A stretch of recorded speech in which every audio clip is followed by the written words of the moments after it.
urutonde rushya rw'abakobwa beza kurusha abandi mu bakina filime nyarwanda. Nk'uko bisanzwe turahera ku mwanya wa 10 tumanuka. Icyo usabwa gusa ni ukureba video yose maze nawe ukatubwira uko ubyumva muri commentaire. Uru rutonde twarukoze tugendeye ku byiza ndetse n'impano zo gukina filime abakobwa bibitseho, igikundiro bafite ndetse n'ibitekerezo byagiye bitangwa n'abakunzi ba Bidani Drill. Ku mwanya wa 10 hari umukobwa wikwijeho igikundiro cy'abanyarwanda kubera ubwiza n'impano idasanzwe mu gukina filime. Uyu nta wundi rero ni Dusenge Krenia wamenyekanye cyane nka Madederi muri Papa Sava. Uyu mukobwa mwiza rero afite inkuru nzi nyinshi zagiye zimuvugwaho, zimwe tugasanga ni ibihuha bimugabije kumusebya, harimo gutandukana n'umukunzi we cyangwa gutwakwita umugabo we mu buryo budasobanutse, ariko ibi ntibyamuhungabanyije cyangwa bihungabanye igikundiro afite mu banyarwanda. Uretse muri Papa Sava, uyu mukobwa yagaragaye no mu Ndoto, Kariza wa Karisa n'izindi filime zica kuri Zacu TV no ku mashini atandukanye ya YouTube. Ku mwanya wa 9 turahasanga uyu mwari w'uburanga n'ikimero ukomeje kwigwizaho igikundiro cy'abakunzi ba filime nyarwanda kubera ubwiza n'impano yo gukina filime yagiye agaragaza muri filime nyinshi zitandukanye. Uyitwa Gatesi Kayonga Divine. Niba udakunda filime nyarwanda byakugora kubura filime umukobwa yakinnyemo.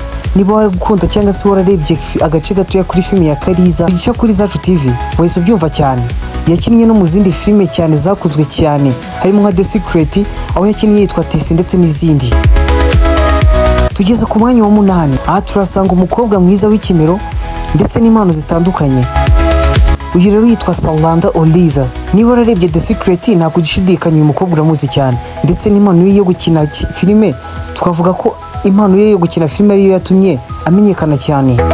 Uyu kandi yagiye agaragaza n'izindi mpano zitandukanye no gukina filime. Aha twavuga nk'igisigo yakuranye na Rumaga bise Igisabisho, nicyo cyazamuye amarangamutima menshi kuri uyu mukobwa, kandi bikaba byaratumye izina rye ritazasibangana mu mitima y'abanyarwanda bamukunda byahebuje. Uyu kandi uzamusanga muri filime zitandukanye harimo nka Behind the Scenes, Indoto ndetse n'izindi. Tudatinze rero ku mwanya wa 7 turahasanga Cyuzuzo Ange Buvunyi. Uyu rero ntago ari byinshi tumuvugaho kuko ubwiza bwe bugaragarira buri wese umubonye. Yakinnye muri filime zitandukanye harimo Indoto, Irya Mukuru n'izindi nyinshi. Uyu rero ni umukobwa mwiza dusanga mu ruganda rwa filime nyarwanda, nubwo impano yo gukina filime nayo tutayishidikanyaho. Ku mwanya wa 6 turasanga Gihozo Nshuti Mireille. Uyu rero ukibona n'amafoto ye ubona ubwiza bwe niyo yababyutse, niyo yabatisize ibirungo, ubwiza bwe n'imiterere karemano byakugora kwijijisha kugira ngo umwereke ko utabibonye. Uyu mukobwa yamenyekanye cyane mu Ndoto ariko aza no gukina izindi filime harimo Ishusho ya Papa.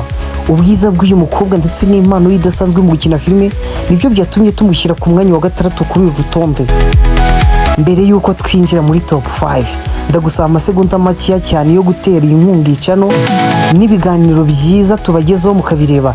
Icyo usabwa ni ugukanda like kuri iyi video ndetse ugakanda na subscribe niba utarabikora.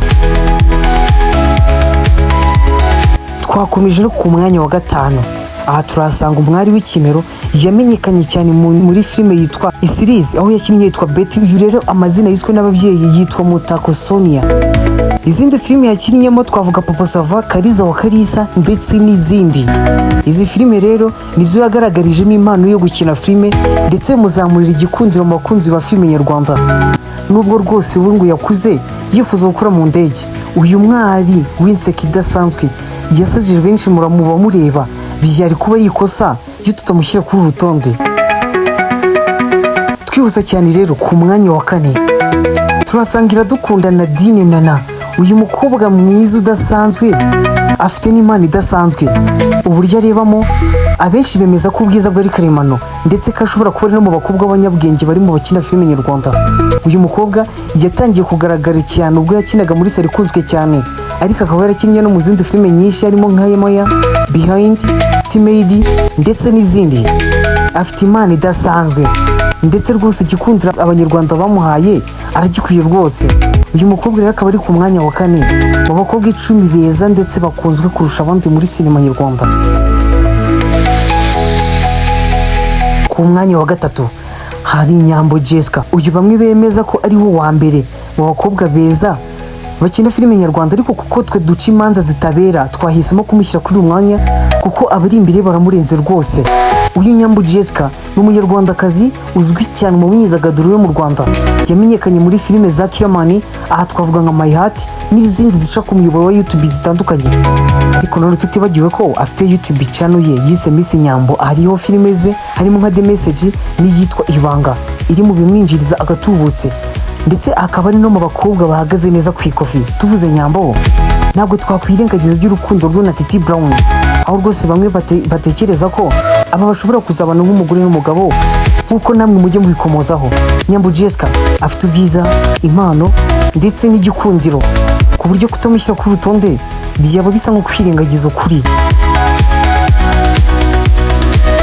Ku mwanya wa kabiri hari Nkusi Linda, yamenyekanye nka Linda Priya. Uyu niwe mukinnyi w'imena muri filime yitwa Mukadata series, ndetse yanagaragaye mu zindi filime zitandukanye. Linda kandi ni umwe mu bakobwa bigeze kwitabira irushanwa rya Miss Rwanda ariko nyuma aza kwikuramo ubwo yarageze muri bootcamp. Uyu rero yagiye amenyekana cyane muri video zacaga kuri Afrimax TV, ndetse aza no kugaragara muri Depression series iri mu zamugize umusitari. Ndabizi neza ko ufite amatsiko y'umukobwa uri ku mwanya wa mbere kuri rutonde, kuko benshi mu bo twakashyize wabonye ku myanya twabonye haruguru. Uyu mukobwa uri ku mwanya wa mbere rero ni icyamamare, yasajije abantu benshi ku mbuga nkoranyambaga, ndetse rwose byanakugora kwanga filime yagaragayemo kuko nta kabuza iba ari nziza rwose. Ku mwanya wa mbere rero nta wundi tuhasanga ni Irakoze Ariane Vanessa.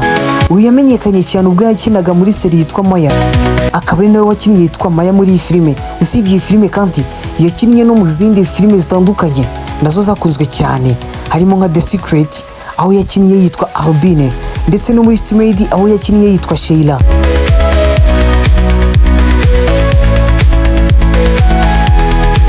Niba hari umukobwa twashyize ku rutonde atarukwiye cyangwa se ari uwo twashyize ku mwanya adakwiye, tubwire muri commentaire uko ubyumva. None se haba hari uwo twibagiwe? Reka tuganire. Wibuke kureba n'izindi video nziza twagiye tubagezaho hano kuri Bidani Drill. Njyewe na Bizimana Dani, ikaze kuri Bidani Drill. Kanda subscribe kugira ngo ukomeze kuryoherwa n'ibiganiro byacu. Ciao ciao.